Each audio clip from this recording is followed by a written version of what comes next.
Hello, everyone. This is your girl Kenja with Boss Talk. Here interviewing Tonya Diggs today. I'm so excited to have her on today to talk about her journey of being a boss. So, as you all know, BOSS is an acronym for beating obstacles, statistics, and stress. It's not about managing different people. It is really about overcoming insurmountable obstacles and just being a wonderful, wonderful person. And that's what brought us to interview Tonya Diggs. Welcome, Tonya. Thank you. So, Tonya, if you don't mind introducing yourself, tell us what you do, who you are, and all of that great stuff. Okay, my name is Tonya Diggs. I'm 42. I am a boss. I'm just not a boss, as you say, as a business boss, but I am a boss. Everywhere I go, I know how to be a boss. I have did obstacles. I am a minister at my church, a New Israelite Family Worship Center, under the leadership of my dad, Bishop Tonya Diggs. And I work at SDAT, where you come and register your business for the state of Maryland. So she sees all kinds of bosses, but this is the example to me of being a boss. So I think it's always important to interview or talk to people about their journey of becoming who they are. One of the reasons I specifically wanted to interview Tonya, we had this girls trip that we were going on. And I'm not going to give all of the details about what happened before we left for that girls trip, but just know there was one of those insurmountable obstacles that happened during that time. And Tonya looked at me right before I was about to bust windows and slash tires and just gave me a hug. And anybody that knows me knows that I don't like to be mushy. Like, hugging is not my thing, saying nice things. I'd rather joke, feed you, and send you on about your business. But that hug was just what I needed at the time that I needed it. And so from that, we ended up becoming this sister circle. I didn't bust any windows. I didn't slash any tires. I was able to just use all my mindfulness techniques. I meditated and I went away and we had a wonderful time. There we talked about many different things. And I love her story. I love her passion. I love her drive. She's always eager to help people. And she is one of the 7 sisters of my 7 sister circle. So Tonya, if you don't mind sharing with us, like, what was I always like to go to the beginning so that people will understand like the journey, and maybe they can find themselves in your story somewhere to see that this is what the outcome is. So if you don't mind sharing, like, let's do like your first birth to 5. Tell me about that. Well, I always had a loving family. I never had to go. I lived on Patterson Park, the real Patterson Park. And I always say my dad, as I got older, that we used to live with my great aunt, and all 5 of us, me, my sister, my brother, my parents, we stayed in one room. But I never had to experience that as I grew up, because they always protected us as being the parents that they are. So we always was protected, regardless of where we lived. We were protected.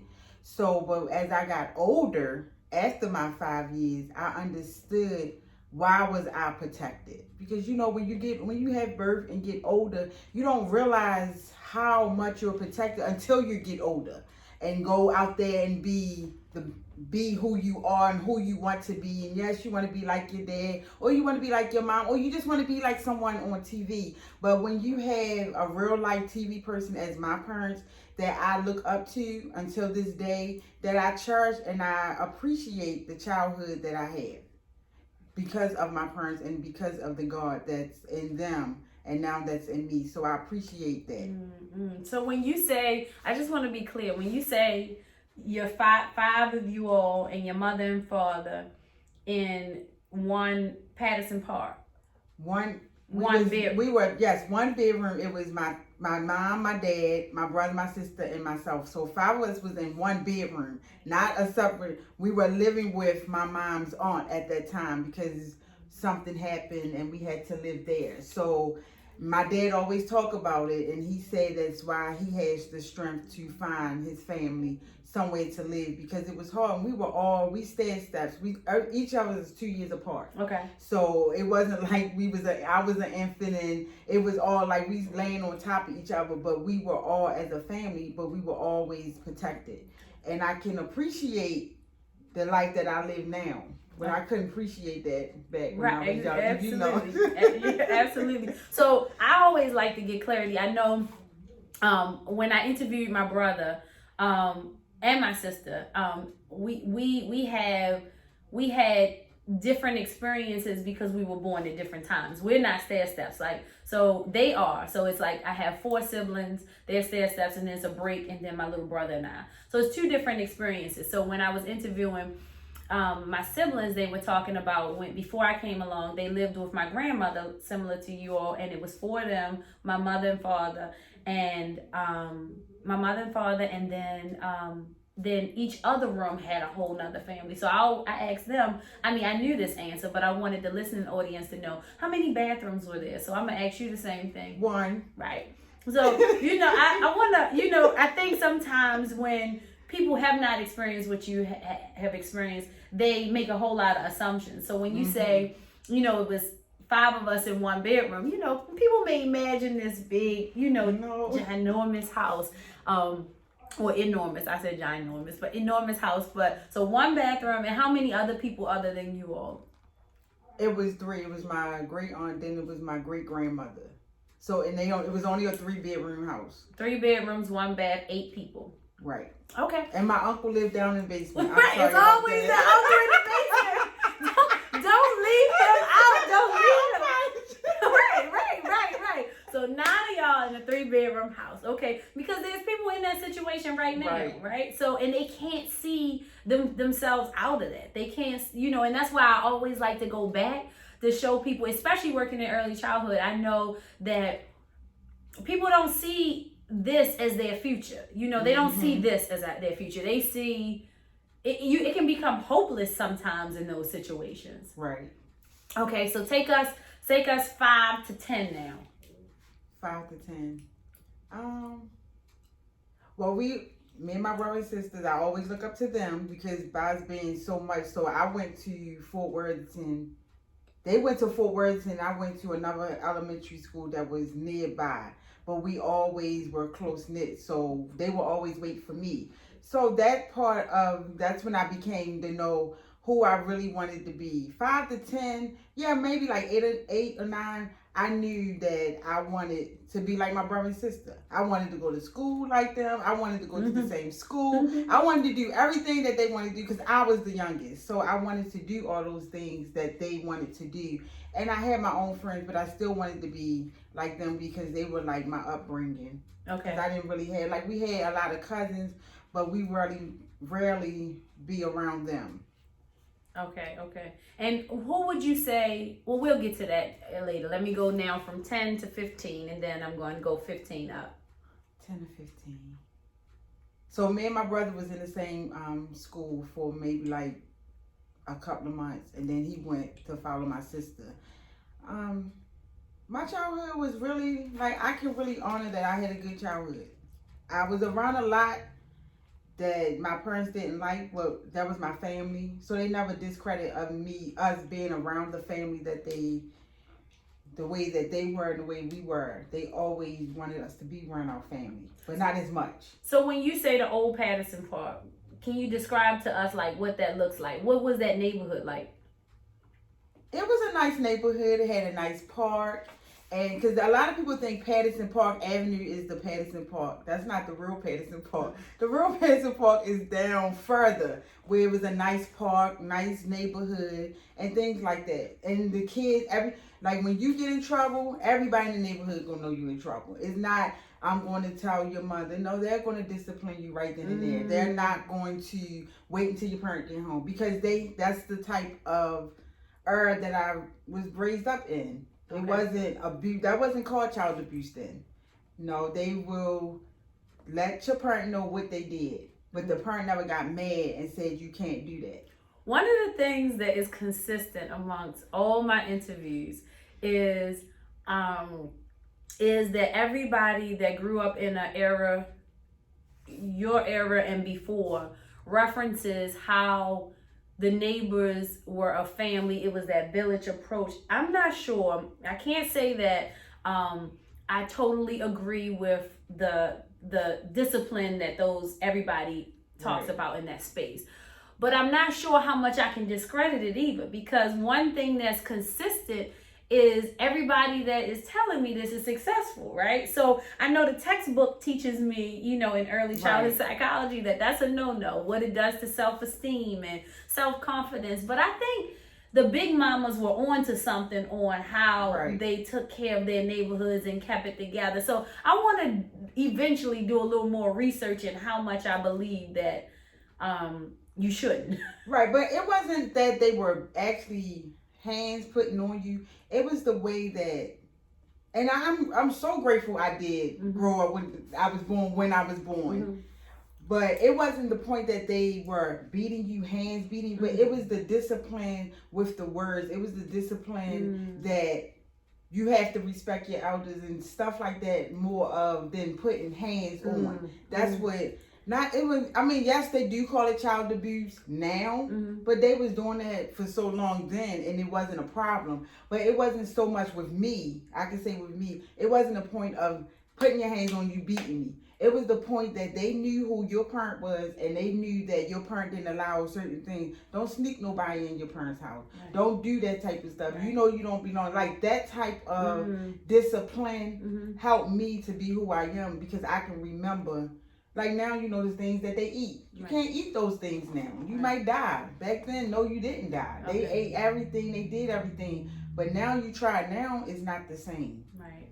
I want to talk eventually, like later on. I want to think more about that, because that's something that I think that I'm definitely now more on the fence about. Before, when I first went into early childhood and I was learning everything, and I was excited about everything that the theorist was teaching, but in hindsight, like I'm looking back of like people that I know and how respectful they are and what, like, just the character of who they are came with that same type of child rearing, whereas when I think of the new, I guess, quote unquote, new form of raising children and letting them be free, I do still agree with being free to say what you want to say, but I want to think about that some more. We got to talk about that more. Okay, and then now take us 15 to present. Okay, so we moved to Woodburn, and I went to Chicopin Middle School, and I met friends. And to this day, we are still friends. Me and 4 other people, we are still friends. Okay. And we went to the same high school. I went to Lake Clifton. I did not want to go to Lake Clifton because I hear my cousins and them went. They were way older than me, but they wasn't like me. Okay. So they could handle that type of environment. I couldn't. But my mom was like, "You're going." It was my zone. And when you say type of environment, what type of environment? Fighting. I wasn't used to fighting. I wasn't used to. I'm used to going to school to learn. Okay. It was a playful school. They had some rumors about the school had AIDS. I'm like, well, not thinking school can't have AIDS. There's some people that's in it. But not teenagers. But not thinking like, I don't want to go there. I want to go to Mervo with my brother and sister. I could be the third one to graduate. And all of us graduate from Mervo. That didn't happen. But so, and I went to Lake Clifton. But as I went, I understood why I went there, because I was in the Academy of Finance. Okay. Where I had opportunities. I went to the New York Stock Exchange. I went to Apollo. It was a weekend. It was a part of our learning experience as being in that program. So after that happened and I met new people, I was like, oh, I'm fine. I'll stay here. Okay. My parents gave me an opportunity to move, to go to another school. But then I got used to that and I was fine. I stayed there for my whole time, my whole 4 years. But it gave me an opportunity. And as I grew up, I wanted to be a CPA. I'm good with numbers. I went through all the classes, but I just didn't take the ball. Okay. So, but it helped me to understand, like, okay, life is about numbers. You still have to learn regardless if you're a CPA or not. So things like that. And I met this guy that, we fell in love. We went to prom. We got married. High school? In high school, okay. Yes. We was together since 96. And when we graduated in 96, we just stayed. We was in a relationship. Then we eventually got married. And then that's when life started to be life as an adult. Okay. And it was a lot. So around what age was that? I was 23 when I got married. Okay. And I moved out of my parents' house at 23. And that's when I got married at 23. Okay. I mean, it was good because I always wanted to be married. I always I was like, I want to be married. I want to be married. And that's what I always wanted to do, to be married. But then things happened in the midst of, after 11 years, it wasn't what I thought it was. Okay. And that's when it happened. So what was your idea of a marriage that you were aspiring to have? Communication. Mm-hmm. Communication, we had communication, but then it started to lack. Okay. And things that we talked about having kids. We talked about it. I thought I could. I had kids. Then the situation came that I got my tooth removed. I had one tooth removed. And then I went through the process to try to have kids again. And I went through all the tests. But he had time to go through a test because the doctor was talking to me and him because we were married. But he never went, and he told me he did. So that point, that's when I knew that something wasn't right. And I blamed myself for a long time about it. And I recently, probably like 4 years ago, that I actually literally forgave myself for, because I wasn't happy for nobody that was having kids. Okay. And I went to therapy and everything, and it helped. Therapy helped me a lot.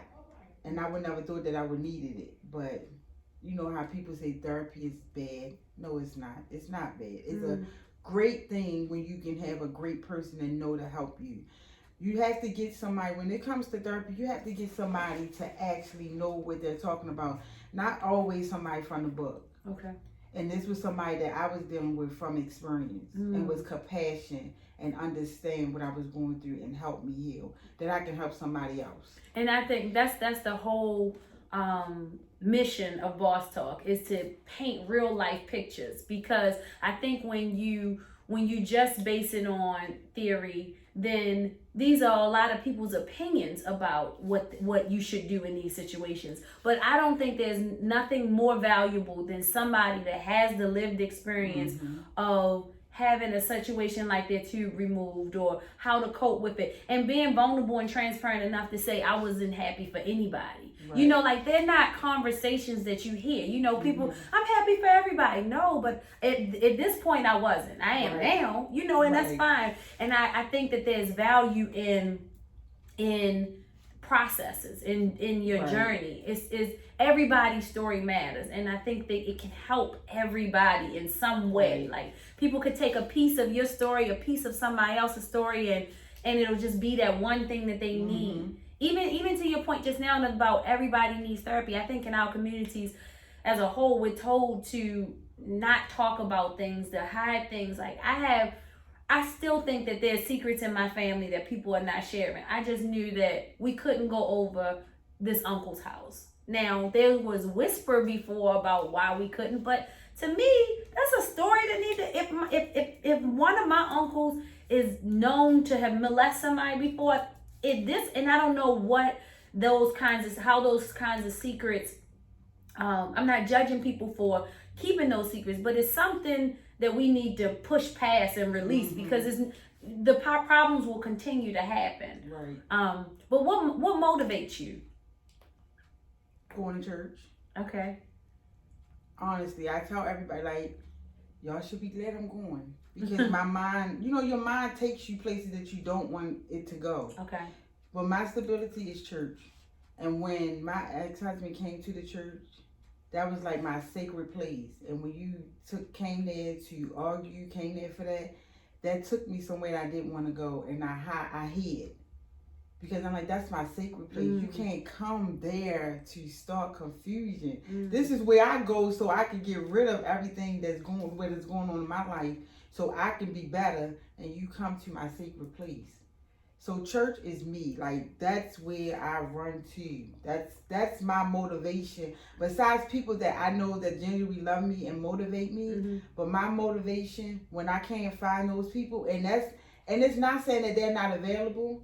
It's the point that God don't want them available at that moment. He want me and him. He want me to run straight to him, opposed to me always running to my motivation. I mean, I have a lot, including you. My motivation, I have a lot of motivation. But when it comes to certain things, he wants me to run to him. That's and profound. my motivation is not available. And when that first happened to me, I was so upset. because I'm like, everybody is always there when I need them. And then that's when I had an eye open and say, God, you don't want them to answer. You want to be the one to answer. And not saying that they don't know I'm going through, but he want me to actually talk to him. Okay. Straight to him. He want to be my motivator first before I get to anybody else. So that's my motivate. That's where I go. Oh man, that's the first time I had that answer, and that is profound. Like that God is my motivation. That church is my space to go in and just be, because if that's your motivation, then nothing else could rock you. You know, like if you're grounded in that, I'm just thinking about if you're grounded in that, really you don't need, like, I mean, everything else you already know will be provided for you. Right. That's a peaceful place, I can imagine. Yes. Yeah. Okay. So who would you say that you aspire to? Like, did you have mentors or mentees in your life, or people that like were that type of guidance for you? My grandmother, she was just so humble. Like, she was humble, patient. It didn't matter what you said, it didn't matter what you did. It was just like she had that same tone. Like, it was just, you can come there rowdy, but she'll calm you down. Because she's like, it's okay. And you be like, I want to, like, she be like, no, it's fine. Don't worry about it. Let's just pray about it. God gonna take care of it. But I don't want to, it's like, it was just like, it didn't matter how you came in, she calmed you down. And like, that was my motivation. And like my dad now, like my grandmother deceased, but my dad, he's my motivation. Like, he pushed me to the limit. I know you can do it. And I'm saying in my mind, I can't. I know you can do it. Yeah, I can. Like, I'm just going to tell him I can until I can. Sometimes that's what so just to tell him not to shut him up, be like, okay, yes, I see it. All right, I can see a little bit. Even though I can't see a lot, but I can see a little bit of it. Okay. It's like he can see the whole thing, but it's like me, I don't know about that. I'm not used to that. But no, he'll push me to the tip top. Push me and keep pushing me. After I fall, he'll keep pushing me. Like, you can do it. I know you can. I know, like, okay, I can. Right. And so now I know I can. And I'm like, I'm going to try. And now I be like, I'll try. I don't say I can't do it no more. I'm like, I'll try. Right. I'll try to do it. Speaking it. And I'm like, if I can't, I don't say I can't. I'm like, I'll try. Right. Instead of saying I can't. Because if I keep saying I can't do it. But if I say I try, I'm going to try until I do it. And I'm like, dang, I did it. Didn't even know. You pushed yourself so beyond. Right. So, yep. Oh, that's nice. So, speaking of can't, what would you say has been your most challenging thing you had to face?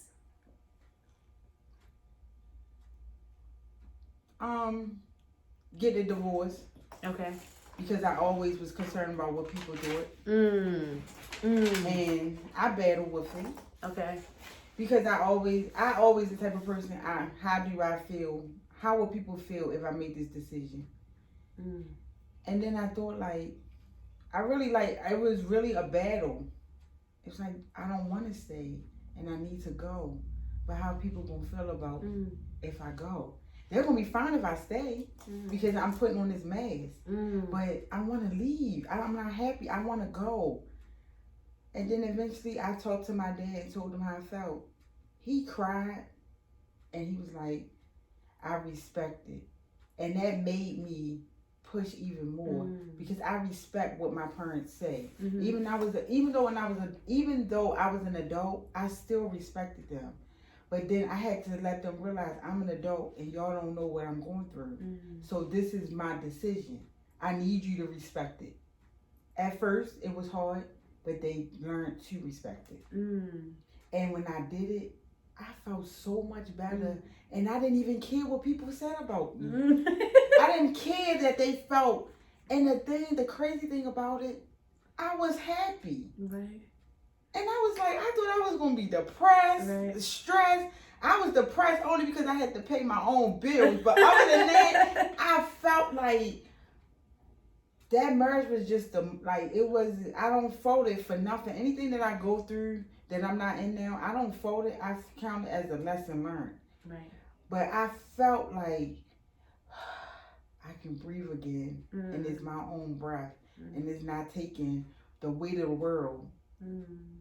And yeah, I got negativity, I got some feedback, but it didn't even bother me Ooh. when I felt it. I think it's liberating to not care what anybody thinks. Like every time that I find myself considering it, I gotta reel myself back in and go back into that space of not giving a hoot, I'll say. Yeah.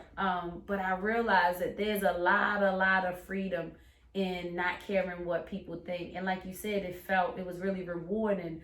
And you know, the weight that was lifted off of your shoulders that you don't even know that exists when you are going through those situations. Yeah. So yeah, I admire your decision to remove anybody else's opinions about you, and your and loving yourself enough to make a choice for you. Right. That's great. What was my next question?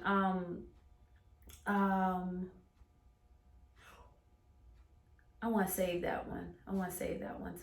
For later. My current question would be what we talked about all the way up until now. What let me see. Can you? Oh, I asked you what are you most proud of? That was the opposite question. What are you most proud of? Helping people, helping people, let them know that it's still genuine people out here. Mm-hmm. Everybody is not there to take from you. Somebody or other people are here to give and don't want nothing back in return. They're just here to help you. They see a need and they're here to help you. And what does that do for you? It makes me happy. Like, dang, I helped somebody today. Oh, I helped somebody. Like, it just adds to my happiness. Right. Like, dang, I can help this. Oh, I can get this person this. I got like, oh, what I want. Like, oh, what you want me to do today? Oh, how you want me to? Oh, just do this today. Okay, I'm gonna do this, and it makes me feel like, so they can know that it's still genuine. It's literally genuine, even though we live in a crazy world.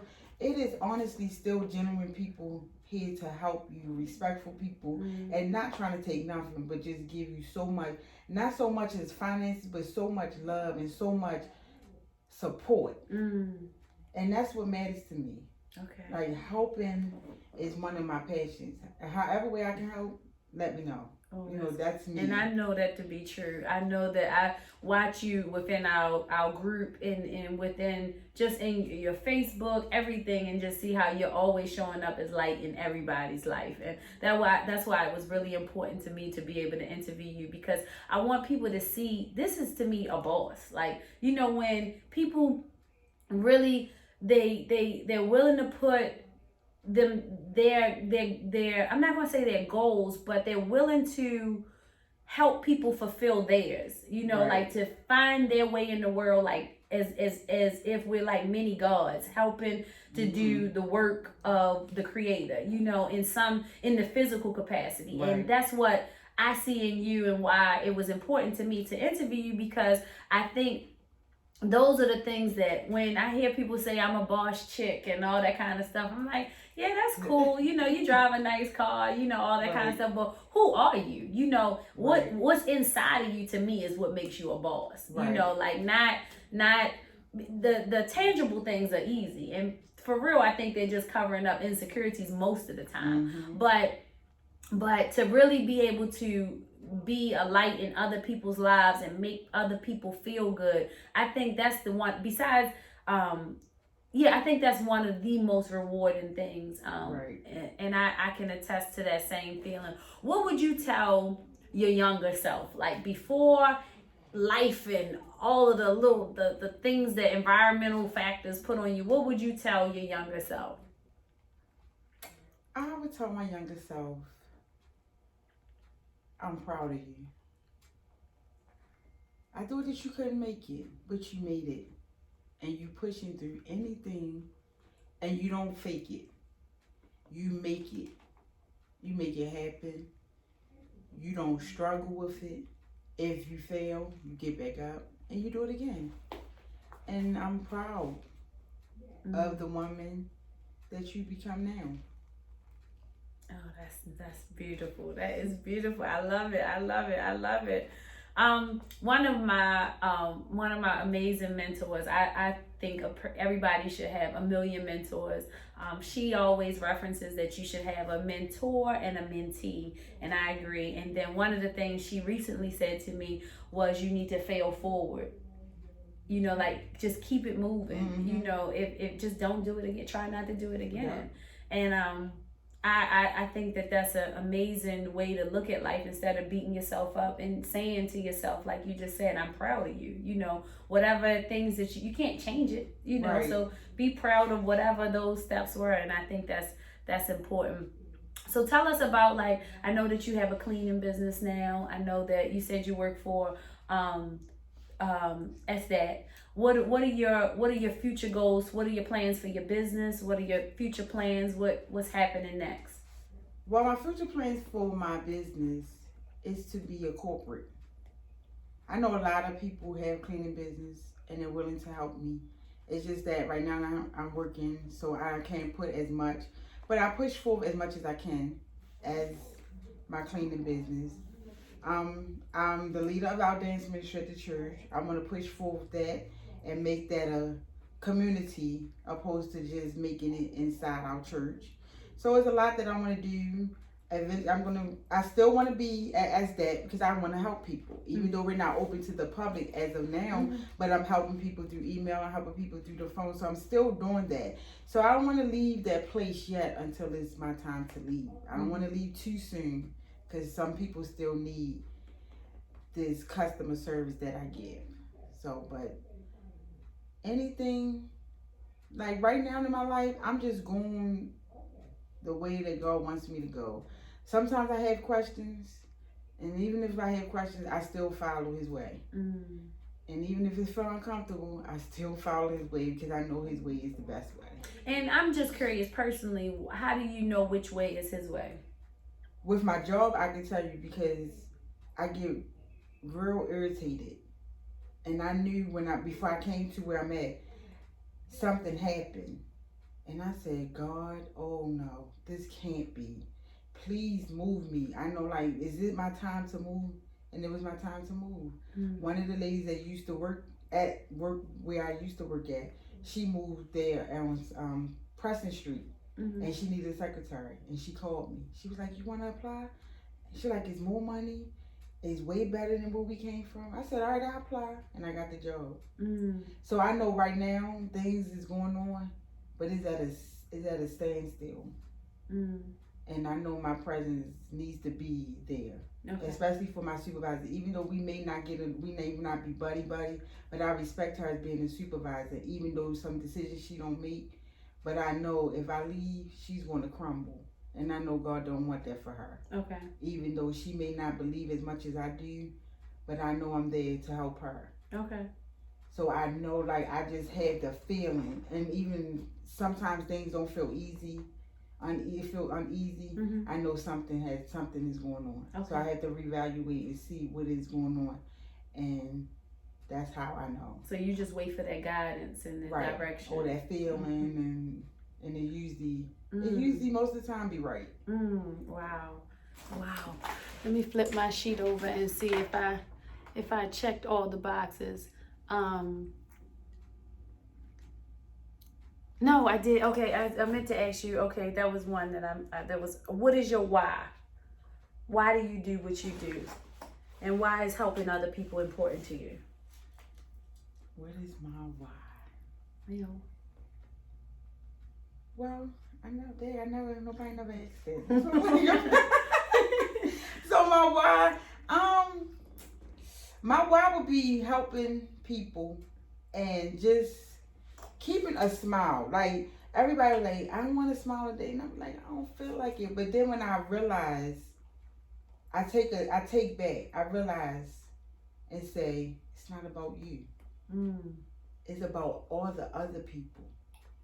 Smile for somebody else, because somebody can't smile, somebody can't love, all of this that I'm doing is for somebody else. Even though I reap the benefits, I reap what I give to people, but honestly, I don't look for nothing. I just do it. And helping people is a passion for me. I don't know. It was because when I was younger, I always been around older people, my grandparents and everything, and they will always be helping people and doing stuff, and I might have picked it up. But as I got older, it's like this is what I want to do. This is what's needed. I need to do this. Let me be one of the people to do it, and let me genuinely do it. Let them know, like I said before, we people have to know that it's still people out here that care. Because people take from people, family take from you, your friends take from you, people you know take from you. People have to know it's people out here that genuinely wants to help you. Take it. And by me, the person that I give so much, when people give to me, I don't always take. But I realize, don't stop that individual blessing. Right. Because they're not harming you. They're doing. There's only going around because you did it. Right. It's a circle. It's just coming back to you. Right. So don't take that away from them because you're stopping their blessing. You're stopping them for getting what they need. Right. Someone told me years ago. I'm sorry. Will you finish? I'm sorry. Oh yeah, I'm done. Okay, I'm sorry. That I got excited about that. That was when it's disrespectful to not take a gift. You know, like I was like, no, I'm okay. You know, if people offer you something, they like you said, they're being blessed to do it. So that feeling, you're taking that away from them. Right. And I can't imagine if, like I'm thinking about kids. I'm always, my businesses overlap. So I'm always thinking about like wanting to help that child, and when they're starting to become more independent, they don't want your help, and like what that feels like oh, they're getting older, Right. I wanted to help them, but I love that reciprocal relationship and knowing that what you put out, you're going to get in return. And like I said, my business is Boss Talk is always going to overlap with Learning How. That's an acronym, but the G in everything I do is an acronym. I like acronyms, but the G is about giving and servitude. And so, giving and gratitude. And so I think teaching that concept of what you put out, it's going to come back. It may not come back from who you want it from, but it's going to come back. So just put it out without any expectation. Yeah. Just give with detach yourself from the outcome and just give. And that's why you're always going to be blessed. So I really think, did you have any last remarks, anything you wanted to share with our audience, how to get in contact with you if they wanted to hire you for your cleaning service? Yeah, my name is Tonya Diggs. My name of my business is Two Unique Services. My number is 443-687-9720. And my email is uniqueservice2014@gmail.com. One thing I do want to leave with you, you're looking at someone that has been through, but absolutely don't look like what I have gone through. So that's a great plus. But don't take nothing that you go through for granted. Don't take it lightly. Go through it. Find somebody that can help you to go through it. If you're struggling, if you feel depressed, honestly, find someone and say, look, I'm going through this. Can you help me get through it? They can't help you physically. They can't help you financially, but they can sure find somebody to help you get through it. It's always somebody out there to help you get through anything that you need to get through. So find somebody. Tell you, look, I can't help you. Let me help. I know somebody that can help you. I have a circle of people to know. If I don't know it, I'm rest assured and guaranteed that they know can help you get through it. So you're never in this alone. Never in this alone. Someone is always there waiting to help you get through anything that you need to get through. Oh, thank you, Tonya. And what's one more time so that people will have that resource of where to even come for a church home, because you're always there. So they can always come to you. What was the name of your church again? And if you give us the address. And I'll also have all of Tonya's information under this video. So if there's anything that you missed, it'll be on the bottom of this video. What was the name of it? It is New Israelite Family Worship Center at 3105 Loris Lane, Baltimore, Maryland, 21229, and our number is 410-233-5222. And our website is www.newisraelite.org. So all of that will be underneath of this video. And I thank you so much, Tonya, for taking the time to come and meet with me today. I can't wait to get a hug from Tonya after we're finished.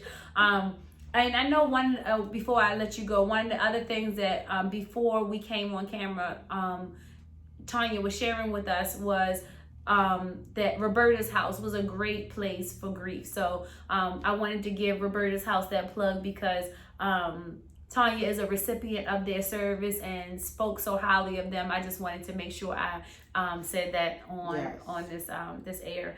So I thank you all again. Go get the book. It is on pre-order for July the 17th. Your book will be your ticket into my birthday party as well. And I look forward to having many, many, many more interviews before the book release and after the release, because in order to be a boss, you have to just overcome your obstacles, statistics, and stress. And if you have done so, then you are a boss. So like Tonya the boss and Kendra the boss, I want you to continue being a boss. Have a great day, and thank you for joining us.